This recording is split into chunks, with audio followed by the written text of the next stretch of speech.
चलाया, उसके बाद क्या बोलेंगे आप? देखिए, अब हाईकोर्ट पे कोई टिप्पणी करना खैर उचित नहीं है, लेकिन जो भी आया है बड़ा दुर्भाग्यपूर्ण है। वो उन मासूम बच्चों के साथ न्याय नहीं है जो हमारे निम्न आय वर्ग के बच्चे हमारे सरकारी विद्यालय में पढ़ने के लिए आते हैं। उनके साथ बिल्कुल ये जघन्य अपराध है। ये मर्जर नहीं बल्कि मर्डर हम कहेंगे। ये विद्यालयों को बंद करने की जो नीति है सरकार की, और निजीकरण की तरफ बढ़ता हुआ कदम है। हमारा ये मानना है कि ये विद्यालयों को बंद करके उनको एनजीओ को वो देंगे। वो एनजीओ वही एनजीओ जो भटहट में काम कर रहा है आपका हिंदुजा ग्रुप का, जो अशोका लेलैंड बनाती है, उसका LLF नाम से एनजीओ है। वो भटहट ब्लॉक पूरा उसको दिया गया है एक प्रयोग के लिए। वो उसी एनजीओ या इसके तरह के एनजीओ को ये जो खाली होंगे विद्यालय उनको दिया जाएगा। गांव में नर्सरी खोलेंगे। ह्यूमना भी है, कई ऐसे है, और कलम भी है। हमारे आम व्यक्ति है उससे शिक्षा दूर हो जाएगी।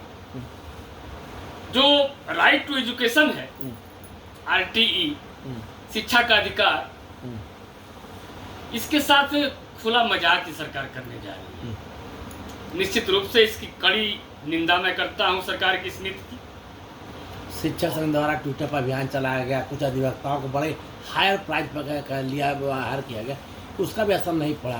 देखिए, इसमें एक क्लाज और है। वो क्लाज ये है कि हमारे बच्चों के जो अभिभावक हैं और जो SMC है, विद्यालय प्रबंध समिति, और जो ग्राम प्रधान है या नगर सेवक है, इनकी सहमति के बगैर मर्जर नहीं किया जा सकता है। अच्छा, आज के आदेश में? आज के आदेश में नहीं। हाँ। ये उसी में है। अच्छा, बिना सहमति के मर्जर नहीं होगा, जबरदस्ती मर्जर थोड़े होगा। हाँ। अभी आज लखनऊ में जो है, लखनऊ एक तहसील में ADM प्रशासन से इसी मुद्दे पे प्रधान संघ की बात हो रही थी। वहां लोग धरने पे बैठ गए। शिक्षक ही शिक्षा मंत्री हैं, विधायक हैं, और राष्ट्रपति भी है, राज्यपाल में। देखिए, शिक्षकों को 10 क्यों? सरकार का चाल और चरित्र है। सरकार किसी भी पार्टी को, मैं पार्टी का नाम नहीं लेता, किसी भी पार्टी की सरकार हो, लेकिन कर्मचारियों के प्रति, शिक्षकों के प्रति, बच्चों के प्रति, अभिभावकों के प्रति, जनता के प्रति एक ही नजरिया होता है। तो ये सरकार निजीकरण की तरफ बढ़ रही है। निश्चित रूप से इसको रोकने की जरूरत है। और भारत के भविष्य के साथ एक खिलवाड़ होने जा रहा है। भारत के भविष्य के साथ मर्डर होने जा रहा है। ये मर्जर नहीं मैं कहूँगा, इसको मर्डर कहूँगा। विद्यालय को बिल्कुल खत्म करने की बात हो रही है। ये कतई न देश हित में है, न समाज हित में है, न शिक्षक हित में है, न छात्र हित में है। RT का भी बच्ची प्रकरण भी चल रहा था, प्राइवेट विद्यालयों जो कहानी चल रही है। मुख्यमंत्री के पास पंखुड़ी त्रिपाठी जाती हैं, कहती हैं वहाँ पढ़ाई करना चाहते हो। उन्होंने स्वयं कहा कि पढ़ाई चिंता में तो फीस की जिम्मा हम लेते हैं, लेकिन उन्हीं संबंधित विद्यालय में वहाँ प्रवेश नहीं लिया है, पढ़ा वापस भेज दिया गया।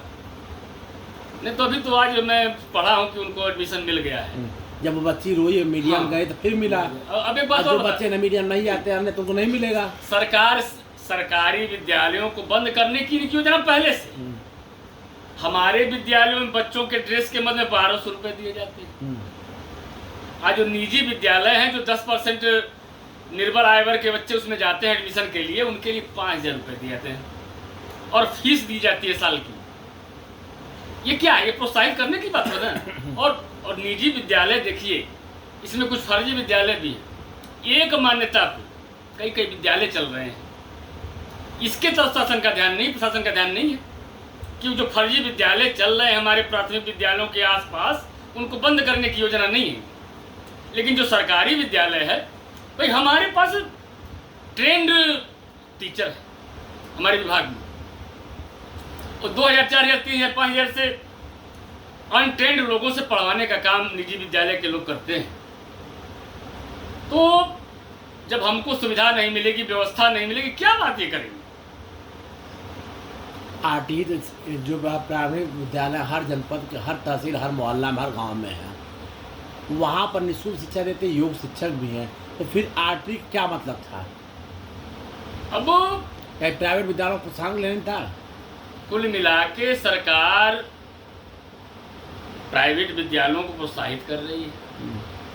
और आने वाले समय में बड़े बड़े उद्योगपतियों के हाथों में शिक्षा सौंप दी जाएगी। देखिए, शिक्षा, स्वास्थ्य और सुरक्षा ये लाभ का विषय नहीं होता, लाभ का विभाग नहीं है। आप हिंदुस्तान, भारत के एक बेहतर नागरिक बनाने का काम करते हैं शिक्षा के द्वारा। इसमें लाभ देखेंगे तो ये अच्छी बात नहीं। तारकेश्वर साहब इतने दमदार व्यक्ति है, प्रदेश मंत्री भी हैं संगठन के, फिर भी आपकी बात नहीं सुनी गई। देखिए, हमारा काम अपनी बात को उठाना है, संगठनों की आवाज मानना न मानना सरकार का काम है। सरकार आने वाले समय में उसका खामियाजा भुगतेगी। तो क्या सरकार पर असर आपके संगठन को कम पड़ गया, या सरकार में हमें संगठन कमजोर पड़ गया है? देखिए, तानाशाही सरकार है, सीधी सीधी बात है। हिटलर शाही चरम पर है। तो तारकेश्वर शाही शांत क्यों हो? क्या तारकेश्वर शाही तलवार में जंग लग गया है? क्या तारकेश्वर शाही कमजोर पड़ गया है? न तारकेश्वर शाही शांत है, न उत्तर प्रदेश के शिक्षक संगठन शांत। सभी लोग अपनी लड़ाई लड़ रहे हैं और निश्चित रूप से मैं आपको दावे के साथ कहता हूं कि मर्जर व्यवस्था कतई उत्तर प्रदेश में सफल नहीं होने कब तक लड़ेंगे भैया? साल पुरानी पेंशन भी चली गई, इंश्योरेंस भी चला गया, अब विद्यालय भी जा रहा है, आपका बचा क्या आपके पास? एक तरफ देखिए, एक तरफ जो हमारे बच्चे तैयारी करके बिल्कुल तैयार हैं कि वांट निकलेगा हम भरेंगे, उनके भविष्य के साथ, उनके सपनों के साथ ये सरकार क्या करने जा रही है? रोजगार तो आप दे नहीं पा रहे। जो हम बेरोजगार हैं, हमारे नौकरी पे भी संकट है आपकी योजना से। तो आने वाले समय में आपके साथ निश्चित रूप से जनता भी न्याय करेगी, शिक्षक भी न्याय करेंगे। आपके विरोधी गुट वाले आरोप लगाते हैं कि आपके बच्चे प्राइमरी स्कूल पढ़े ही नहीं। ऐसा नहीं है। हाँ। जो जहाँ है वहाँ पढ़ाता है। हाँ। बच्चों को पढ़ाता है, ऐसा नहीं है।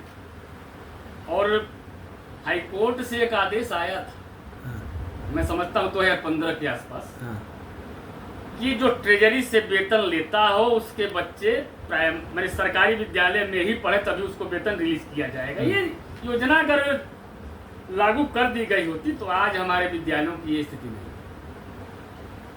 पलायन लोग कर रहे हैं, जिसका थोड़ा भी हाथ पैर चलता है निजी विद्यालय में जाता है। एक तारकेश्वर शाही से हम सरकार हिल जाती थी, आज क्या बात है तारकेश्वर शाही ने कमजोर पड़ गया है?